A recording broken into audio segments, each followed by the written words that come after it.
हे समजून घ्यायला लागेल की समजा आपल्या घरामध्ये काही नकारात्मक ऊर्जा आहे किंवा आपल्यावर काही करणी आहे किंवा बाहेरची काही शक्ती आहे, तर त्याच्या काही संकेत येतात. हा, ओळखायचं कसं थोडक्यात? बरोबर बरोबर. तर ते संकेत कॉमन येणारे आपण आधी हे बघूया. ओके. की एक तर म्हणजे सातत्याने आजारपण, एक माणसाचं झालं तर दुसरा आजारी आहे, दुसऱ्याचं झालं की तिसरा आजारी आहे, ही पहिली एक खूण येते. बरोबर. वैद्यकीय कारण काहीच सापडत नाही, त्याच्या मेडिकल टेस्ट केलेल्या सगळ्या नेहमी नॉर्मल येतात, पण मनुष्य आजारी पडतो, हे मुख्य एक संकेत आहे.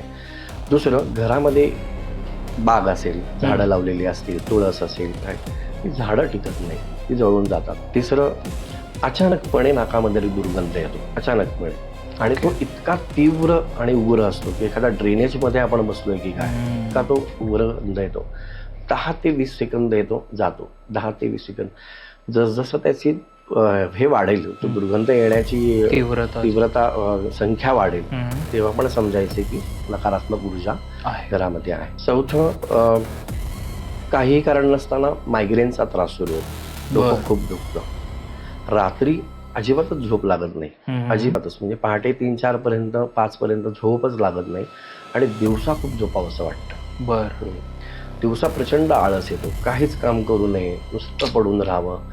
ह्या अगदी सुरुवातीच्या छोट्या छोट्या खुणा आहेत. संकेत आहे. ह्याच्या थोडं पुढे गेलं की अत्यंत विचित्र